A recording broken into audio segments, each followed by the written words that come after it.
வணக்கம். சுதந்திரமா வாழும் ஜீவன்கள் அப்படின்னாலே நமக்கு நினைவு வருது பறவைகள் தான். ஏன்னா கிராவிட்டியை டிஃபைன் பண்ணிட்டு வானத்தில் பறக்கிறது எவ்வளோ ஒரு லிபரேட்டிங் விஷயம் இல்லை. ஆனால் பறவைகள் கூட மனுஷ தொல்லையிலேன்னு தப்பிக்க கொஞ்சம் உயரத்தில் தான் பறக்க முடியும். ஆனால் நமக்கு நடுவிலேயே பறந்து திரிஞ்சு சந்தோஷமாக வாழும் ஒரு ஜீவன் எது தெரியுமா? பட்டாம்பூச்சிகள். பட்டாம்பூச்சிகளை பற்றி ஒரு பாடல் வரணும்னா அது எப்படி இருக்கணும்? கலர்ஃபுல்லாக இருக்கணும், வைப்ரண்ட்டாக இருக்கணும், லைட் வெயிட்டாக இருக்கணும், சுதந்திர உணர்வை நமக்கும் கொடுக்குற மாதிரி இருக்கணும். அந்த மாதிரி வந்த ஒரு பாடல் தான் இது.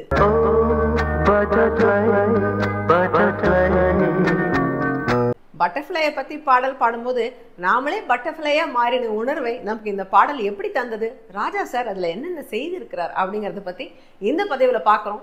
வெல்கம் டு ஒரு நாள் போதுமா. இசையுடன் கலந்து இன்ப நினை வலைகளில் நீந்த தமிழ் நாஸ்டால்ஜியா சேனலுக்கு சப்ஸ்கிரைப் பண்ணுங்க, பெல் பட்டனை அழுத்துங்க. 1992 வருடம் வந்த படம் மீரா. பி ஸ்ரீராம் அவர்கள் இயக்க, ராஜா சார் இசையில் எஸ்பிபி மற்றும் ஆஷா போஸ்லேஜி இந்த பாடலை பாடியிருந்தாங்க. வாலி அவர்கள் வரிகள் கொடுத்துருந்தாங்க. இந்த படத்தில் நடித்தது நடிகர் விக்ரம். அவர் பெரிய ஸ்டார் ஆகிறதுக்கு முன்னாடி வந்த படம் இது. அண்ட் நடிகை ஐஸ்வர்யா லக்ஷ்மி, அவர்களுடைய மகள் ஐஸ்வர்யா. நிறைய ஐஸ்வர்யா இருக்காங்க, அதனால குவாலிஃபை பண்ணேன். ஸோ இந்த படம் வந்து ரொம்ப ஒரு கலர்ஃபுல்லாக, ரொம்ப பியூட்டிஃபுல்லாக பிக்சரைஸ் பண்ணது. பெரிய சக்ஸஸ் படம் இல்லைனாலும் இந்த படத்தில் வந்த பாடல்கள் இன்னைக்கு வரைக்கும் பேசப்படுது. அதுவும் குறிப்பாக இந்த பட்டர்ஃப்ளை பாடல் சாகாவரம் பெற்ற பாடல்னே சொல்லலாம். பாடலுடைய ஓப்பனிங்கை ரொம்ப லைட் வெயிட்டாக ஆரம்பிக்குது.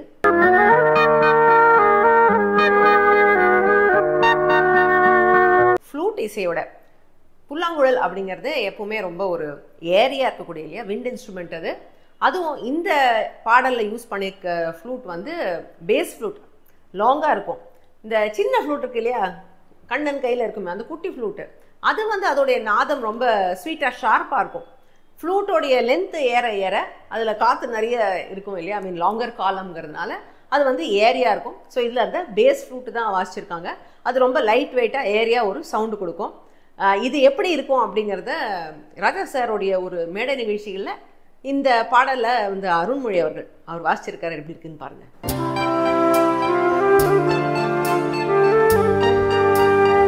இந்த பேஸ் ஃப்ளூட் ஏரியா இருக்கு, ஆனால் இதோடைய சவுண்ட் வந்து ஷார்ப்பாக இருக்காது, பிரைட்டாக இருக்காது.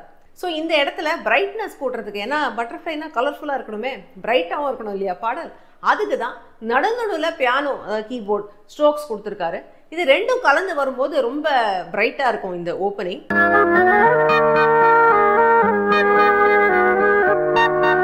அதுவும் ஒரு பட்டர்ஃப்ளையோடைய நீங்கள் ட்ராஜெக்டரி பாருங்கள். அது பறக்கும்போது அது ஸ்ட்ரெயிட் லைனில் பறக்கவே பறக்காது.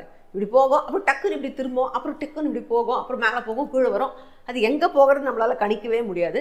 கச்சா மூச்சான்னு பறக்கிற மாதிரி தான் நமக்கு தோணும். அது ஒரு தடவை டேர்ன் எடுக்கும்போது எப்படி இருக்கும், அந்த மாதிரி இருக்குங்க பியானோ ஸ்ட்ரோக்ஸ்.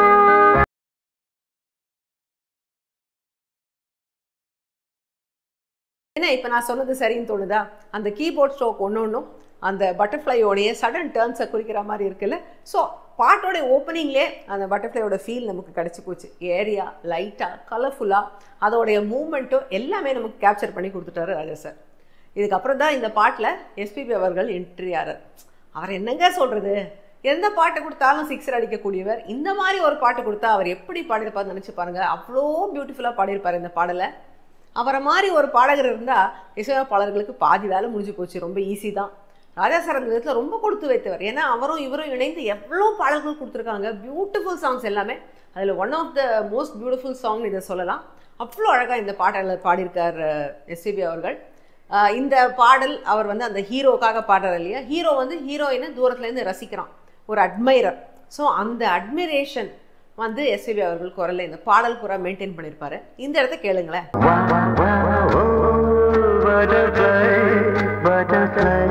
அந்த வா வா ஆல்மோஸ்ட் வா வாவுங்கிற மாதிரி இருக்கு அவர் பாடுறது. ஏன்னா அவளை பார்த்து தூரத்துலேருந்து ரசிக்கிறான், அவளை பிடிக்க முடியல. பட்டர்ஃப்ளை மாதிரி அந்த பெண், அந்த ஹீரோயினை வந்து தூரத்துலேருந்து தான் இவளால் ரசிக்க முடியுது. கிட்ட போனால் அவள் பறந்து போயிடுறா. ஸோ அதனால் அவளை ரசிச்சுக்கிட்டு எப்படி இவளால் இருக்க முடியுது அப்படின்னு ஒரு காதலும் வழிய அவளை பார்த்து அவன் பாடுற மாதிரி இந்த பாடல் அத்தனையுமே தன்னுடைய குரலில் கொடுத்துருக்காரு எஸ்பிபி.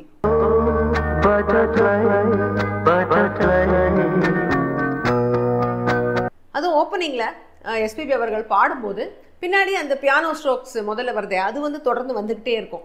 ஸோ அந்த பட்டர்ஃப்ளையோட மூமெண்ட்டும் இந்த இடத்துல நமக்கு உணர்த்திட்டே இருக்கும். அவர் பாடுறாரு, அந்த பட்டர்ஃப்ளையை பார்த்து தானே பாடுறாரு. பட்டர்ஃப்ளை வந்து இந்த இடத்துல அந்த ஹீரோயினுக்கு உருவகம். ஸோ அந்த பட்டர்ஃப்ளையோட மூமெண்ட்டும் நமக்கு அந்த பியானோ ஸ்ட்ரோக்ஸ் சொல்லிட்டே இருக்கும். அதுக்கப்புறம் தான் அந்த ஒரு சோரிங் நோட்டு வருது இல்லையா, அருகில் நீ வருவாயோ உனக்காக திறந்தேன் மனதின் கதவை. இந்த இடத்துல விட்டுட்டு போறியே, கிட்ட வர என் கையில பிடிபடாம பறந்து போயிடுறியே அப்படின்னு அந்த பட்டர்ஃப்ளையை பார்த்து ஒரு ஏக்கத்தோட அவன் பாடுறத ரொம்ப அழகா கொடுத்துருப்பாரு எஸ்பிபி.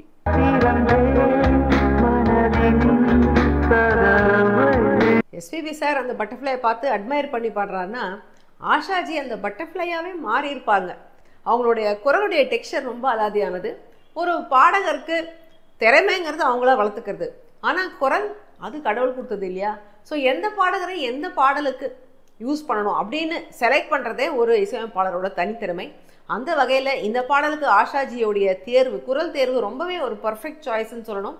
ஏன்னா அவங்க குரலில் இருக்கிற அந்த லைட்னஸ், ஒரு பிளேஃபுல்னஸ் இருக்கும் எப்பவுமே அவங்க பாடல்களில். அது வந்து ரொம்ப அழகாக இந்த பாடலுக்கு சூட் ஆயிருக்கு. அதுவும் அவங்க பட்டர்ஃப்ளை சொல்கிறதே எவ்வளோ அழகு, கேளுங்களேன்.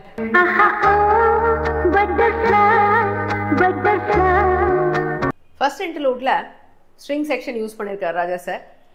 இந்த இடத்துல நீங்கள் யோசிச்சு பாருங்கள், ஒரு பட்டர்ஃப்ளை கூட்டம், ஸ்வாம் ஆஃப் பட்டர்ஃப்ளை சொல்லுவாங்க, அது பறக்கும்போது தூரத்துலேருந்து பாருங்கள், அந்த கலர்ஸ்லேயும் அந்த மூமெண்ட்டு ரேண்டமாக பறக்கிறது இல்லையா, அந்த மூமெண்ட்டும் பார்த்துட்டு இருந்தால் அப்படியே நமக்கு ஒரு மயக்கம் வரும்.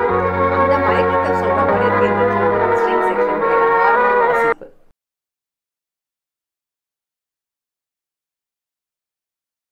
இப்போ இந்த ஸ்ட்ரிங் செக்ஷன் முடிஞ்சு சரணத்தில் வந்து சேரணும். அந்த இடத்துல ஒரே ஒரு பட்டர்ஃப்ளை அந்த கூட்டத்துலேருந்து பிரிந்து நம்மக்கிட்ட அவளுடைய யூஷுவல் ஜிக்ஸாக் பேட்டர்னில் வந்தால் அந்த மாதிரி இந்த பியானோ ஸ்ட்ரோக்ஸை கொடுத்து சரணத்தில் கொண்டு வந்து இணைக்கிறார். சரணத்தில் எஸ்பிபி தொடர்கிறார். இந்த மாதிரி விட்டுட்டு போறேன் அந்த ஹீரோவுடைய ஃபீலிங் இந்த இடத்துல கண்டினியூ பண்ணுறாரு வாலி அவர்கள் வரிகளில். நெருங்கும் போது அகப்படாமல் பறந்து போகிறாய், உந்தன் நிழலை போல தொடரும் என்னை மறந்து போகிறாய்னு. இவனுடைய இந்த ஃபீலிங்கை, இந்த ஏக்கத்தை, தவிப்பை புரிஞ்சுக்காம அந்த ஹீரோயின் ஜாலியாக, அவளுடைய நேச்சர் அதுதான், ரொம்ப கேர்ஃப்ரீயாக இருக்கிறது. அவள் அந்த பட்டர்ஃப்ளை கிட்டேயே பாடுறா, நானும் உன்ன மாதிரி தான் அப்படிங்கிற மாதிரி.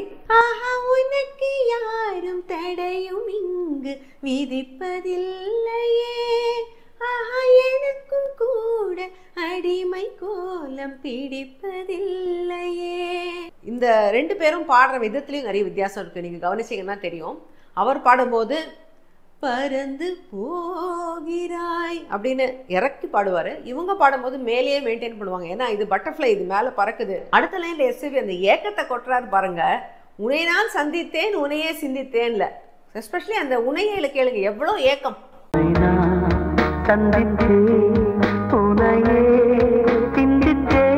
அடுத்த லைன்ல அவ்வளோ லாங்கிங், என்னை நீ இணை சேரும் திருநாள் வருமோ பட்டர்ஃப்ளை பட்டர்ஃப்ளைன்னு எஸ்பிபி பாடி முடிச்சிருப்பார் அந்த சரணத்தை. அகைன் இவர் வந்து பட்டர்ஃப்ளை சொல்கிற விதமும் ஆஷாஜியை பட்டர்ஃப்ளையை பாடுற விதமும் ரொம்ப டிஃப்ரெண்ட்டாக இருக்கும் இந்த பாடலில்.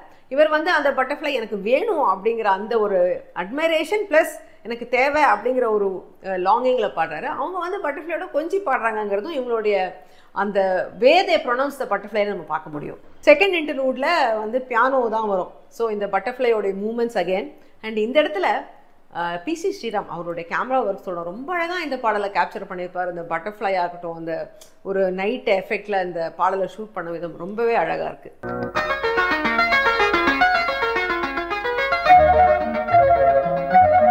இந்த இடத்துல இந்த பியானோ கேட்டோம் இல்லையா, இதை வந்து இந்த ஸ்டேஜ் நிகழ்ச்சியில் இந்த கீபோர்டு வாசிக்கிறவர் எப்படி வாசிக்கிறாருங்கிறது அழகாக அவருடைய ஃபிங்கர் மூமெண்ட்ஸ் தெரியுது. இதை பாருங்களேன்,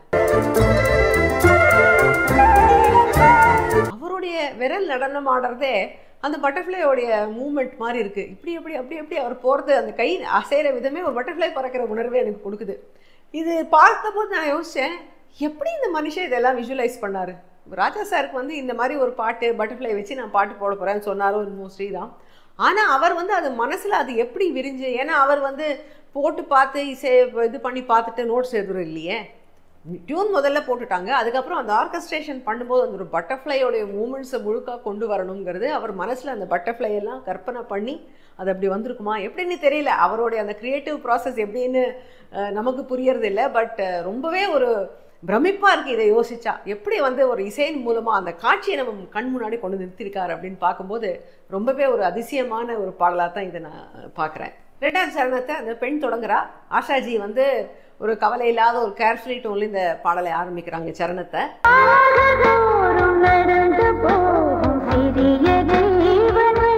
அவன் எவ்வளோத்துக்கு எவ்வளோ கேர்ஃப்ரீயாக இருக்காலும் இவனுக்கு வந்து அந்த ஏக்கமும் தவிப்பும் தாபமும் ஏறிட்டே போகிறது. அதை வந்து அந்த விரக தாபத்தை எப்படி பாடியிருக்காரு பாருங்க எஸ்பிபி.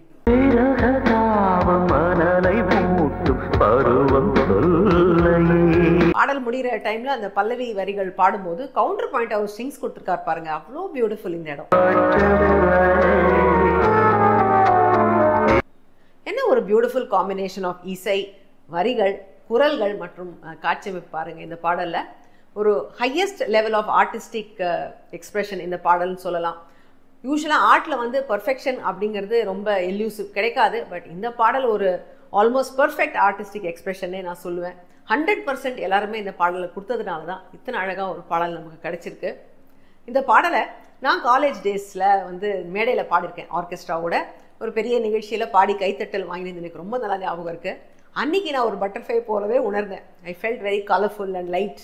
பட் அந்த ஏஜில் அந்த மாதிரி உணர்றது ஒன்றும் அதிசயம் இல்லை. பட் எப்போவுமே இந்த பாடலை கேட்டால் மனசில் ஒரு சந்தோஷம், முகத்தில் ஒரு புன்சிரிப்பு வருது அப்படிங்கிறத மறுக்க முடியாது.